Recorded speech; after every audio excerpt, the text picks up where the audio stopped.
जो कथा भागवत में भगवान के विषय में बताया जाता है। मैंने कहा वे झूठ बोलते हैं। अगर कोई इंसान बीमार होता है तो कहां जाएगा बोलो? राम मंदिर जाओगे या अस्पताल जाओगे? कहते हैं गाय का गोबर खाने से कैंसर ठीक होता है, तो बताओ भक्तों, इलाज के लिए विदेश क्यों जाते हो? समझो जरा। ये सब हम लोगों को भगवान के नाम पर गुमराह कर रखा है। और जब यही लोग कहते हैं धन दौलत त्याग कर भगवान की शरण में आ जाओ, और खुद कहीं पर भागवत कहने जाते हैं, लाखों रुपये लेते हैं। ये मायाजाल ही तो है। भगवान की शरण में जाने का मतलब यह थोड़ी है कि अपने शरीर का ध्यान छोड़ दो। जो शरीर भगवान ने दिया है उसकी सेवा भी तो ईश्वर सेवा है। जब बुखार आता है तब राम की जगह दवा ढूंढते हो।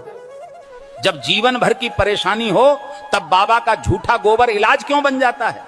गाय पूज्य है, इसमें कोई दो राय नहीं, पर यह कहना कि गोबर खाने से कैंसर ठीक हो जाएगा, यह विज्ञान नहीं, धोखा है।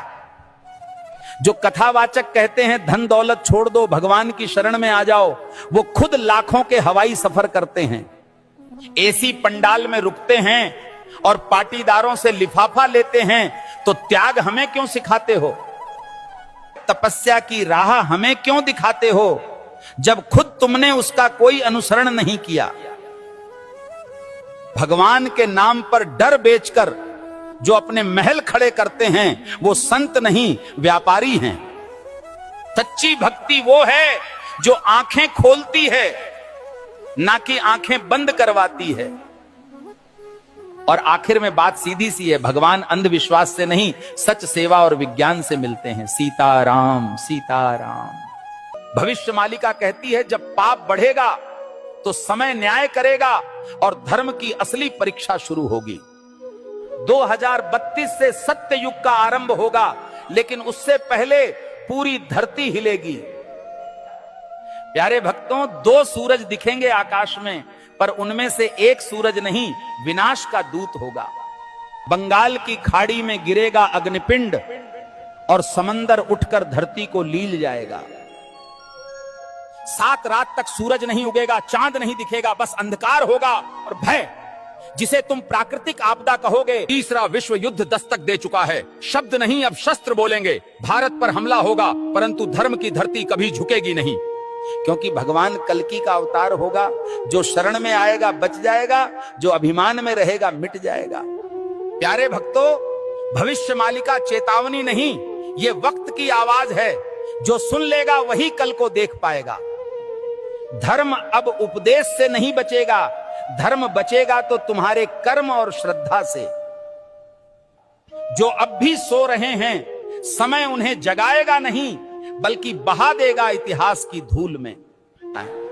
अब भी समय है भक्तों, या तो धर्म के साथ खड़े हो जाओ या अधर्म के साथ डूब जाओ।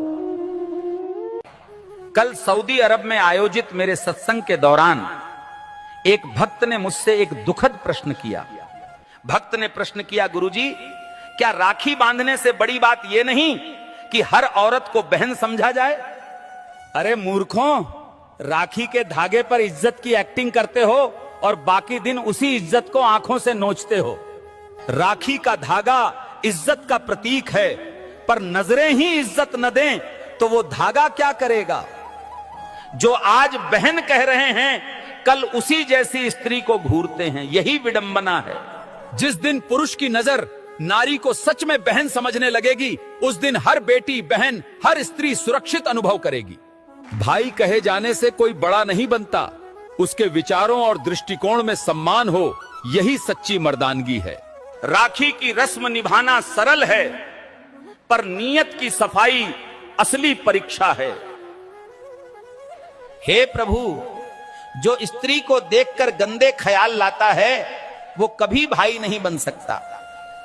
हर लड़की बहन जैसी लगे, ये सिर्फ कह देने से नहीं होता, जब तक मन से उसे बहन समझा न जाए। राखी कोई ताबीज नहीं है, ये चेतावनी है सोच को पवित्र करने की और नारी को नजर से नहीं सम्मान से देखने की। जिस पुरुष की मर्दानगी किसी नारी की रक्षा न कर सके, वो राखी के धागे का भी हकदार नहीं होता। राम के भक्त हो या डर के गुलाम, शर्म करो। हनुमान जी ने रावण को जला दिया, तुम आंख फड़कने से कांपते हो। अगर आज हनुमान जी को कुछ कहना होता